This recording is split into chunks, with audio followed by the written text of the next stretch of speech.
What's going on, guys? It's Matt here. Today we're going to be going over a deck profile of mine. Okay, well that's not cool. One second. Deck profile of mine. It's a Master Hyperion deck. So we'll go through the actual Master Hyperion part of it, and then we'll go through the extra deck. Okay, so we run 3 copies of Master Hyperion. It's basically the main guy of the whole entire deck. He allows you to be, he's able to be special summoned from the hand by removing an agent, which we run a lot of agents in here. And he comes from the hand, the field, or the grave. Once per turn, you can remove 1 light monster from your grave. So that's any of the light monsters that are going to be in our deck. Remove it from play, and then if you do, you can destroy 1 card on the field. And then there's another effect of the Sanctuary in the Sky. You can do it twice if you have Sanctuary in the Sky on the field, but I don't run Sanctuary in the Sky in this deck, so all the extra Sanctuary in the Sky effects will not be active. But anyways, that's 3 copies of him. We run 3 copies of the Agent of Creation, Venus. Her effect is that you can pay 500 life points, special summon a Mystical Shine Ball from hand or deck. So basically this is to search out. And then we play 3 of Mystical Shine Ball, so we can actually get those from her. We don't really want to see these in our hand because we can just pay the cost of it. So that's one that you can throw away for Master Hyperion, special summon them. A little text thing that I run is 3 Phantom Skyblaster. Phantom Skyblaster is a card that says when it's normal or flip summoned, you can special summon any number of Skyblaster tokens that are Fiend Dark type monsters that are level 4s, 500 attack, 500 defense, up to the number of monsters that you already control. So you can basically flood your whole entire board, so you can go off into your Link plays, into your XYZ plays if you have level 4 plays. And even if you don't want to do that and you just want to have like 2 monsters on the field or something, his second effect is that once per turn during your standby phase, you can inflict 300 damage to your opponent for each Skyblaster monster you control. So that's him plus whatever amount of tokens you have from him. So that's that. Next card that we play is kind of a little stop card. 3 Ash Blossom of Joyous Spring. A lot of people run this. Basically just nulls someone from drawing or throwing stuff away, and or special summoning from the deck. So here's 2 more types of agents that we run. We run 2 Agent of Mystery, Earth. When she's normal summon, you can add 1 agent monster from your deck to your hand, except for herself. And then if Sanctuary in the Sky was on the field, then you can add Master Hyperion, but we don't run Sanctuary of the Sky. And then, so she's basically like our Stratos, basically, of the deck. And then the Agent of Miracles, Jupiter. Once per turn, you can move from play 1 agent monster from your graveyard and select 1 light monster fairy type that you have on your side of the field. It gains 800 attack until the end of the phase, and then a secondary effect, which we can't use, but if we did have Sanctuary of the Sky in here, we can select 1 face-up. Once per turn, you can discard 1 fairy type monster to select 1 of your removed from play fairy type monsters that are light type and special summon it. So second effect is a lot more better than this first, but it's kind of hard to run it with Sanctuary of the Skies on the field because it's like a lot more slower paced if you run all that. Next 2 cards, pretty good card. Archlord Christia. If you have exactly 4 fairy type monsters in your grave, you can special summon this card from your hand. I know that sounds kind of steep, but you can always just banish them off for Master Hyperion's effect to blow up stuff on the field. So you can kind of like screw with your own banishment zones and graveyard and all that stuff. If it's special summon this way, you can target 1 fairy type monster in your grave, add it to your hand, and then their player can special summon monsters while this card is on the field. If this face-up card would be sent from the field to the graveyard, you can put it on top of the deck instead. So she's pretty good. She's 28 beater, and basically I'll show you a board at the end of like her, Master Hyperion, and a few other things that basically stop people from playing. We run 2 Honest everyone pretty much knows what he does, but if you don't, you can target one face-up white monster on your side of the field during either player's damage step, throw him away, and then your white monster gains attack equal to the monster that's attacking.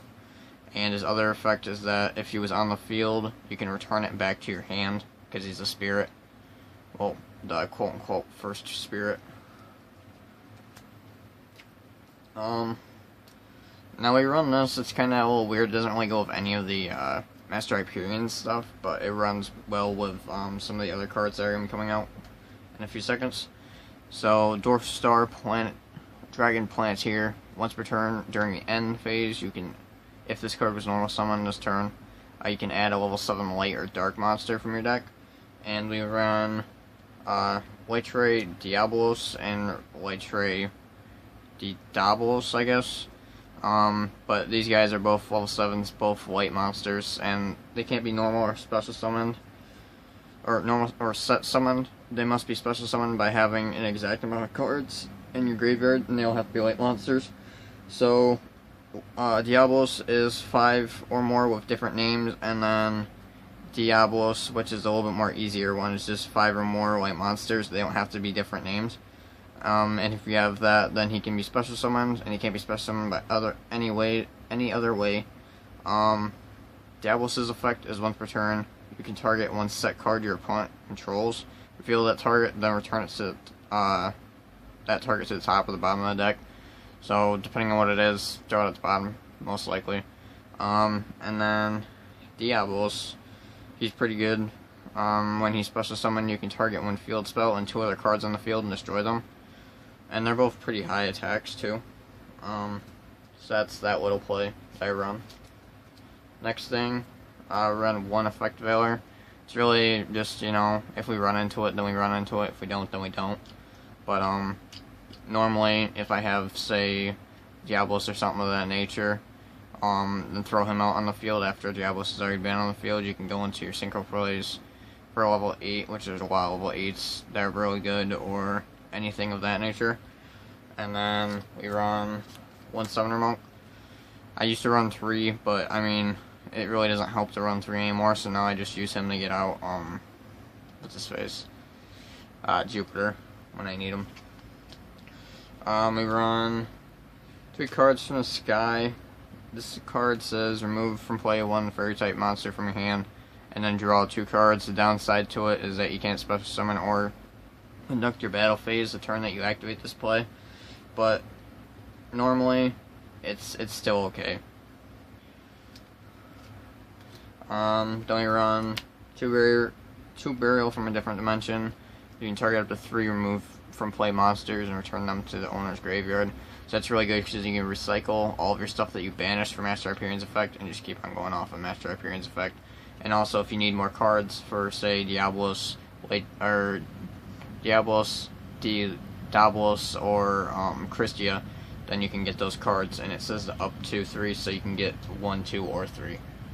Now our 1 of, we run 1 of Upstart Goblin just to get 1 more draw, and then we run Pod Duality. So Pod Duality is in here.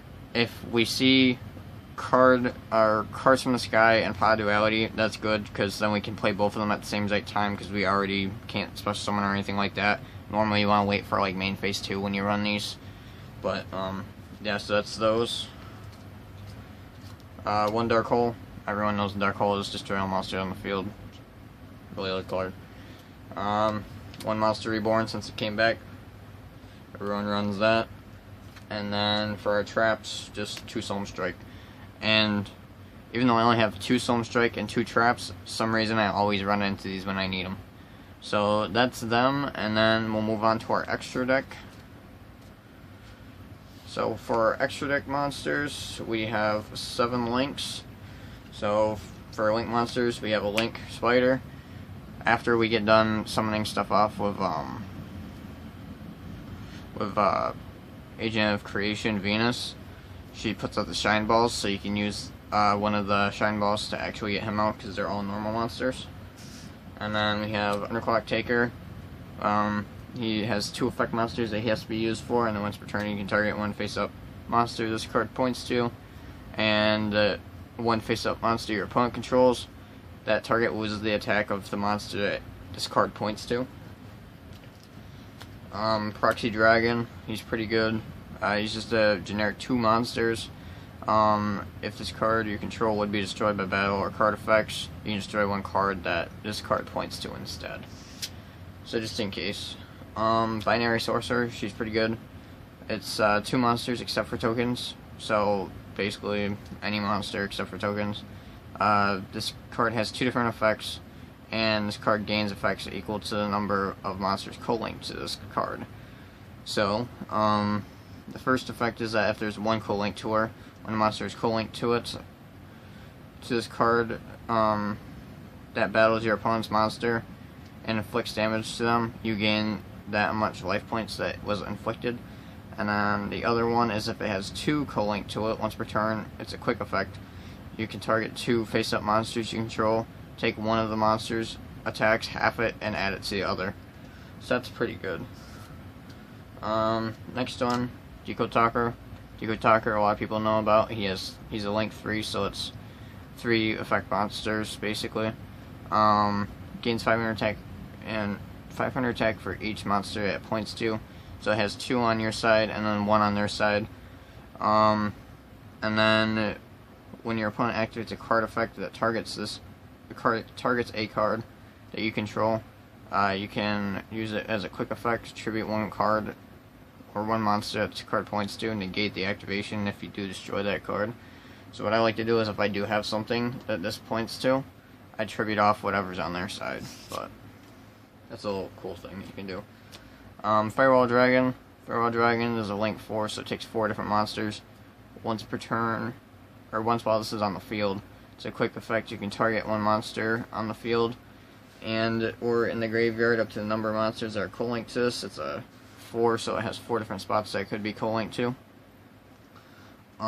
Return them to the hand, and then if a monster that this card points to is destroyed by battle or sent to the graveyard, you can special summon 1 monster from your hand. And then the last one for links is Topological Gumbler Dragon. His effect is that if anybody special summons to the zone that this monster points to while it's on the field, discard 1 to 2 random cards from your hand, and then your opponent discards the same number as you did during your main phase. If this card is extra linked, so basically if you have, say, this in your main zone and then this in your other zone, they would be extra linked out. And your opponent has at least 1 card in their hand, you can make your opponent discard 1 to 2 cards, whichever is higher. Then if they have no more cards, you burn them for 3,000. It can only be used once per turn, and only once that turn.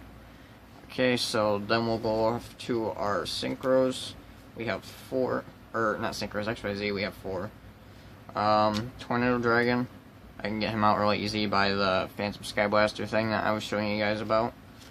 Dark Rebellion XYZ Dragon, he's really good. Beat over basically anything, as long as you use it on the right card. Our rank 8s, we have Edgenon the Sea Castrum. He's good because a lot of people run extra deck monsters, so, you know, you'll be able to get at least some attack from that. Even if he can't, he still has really good defense.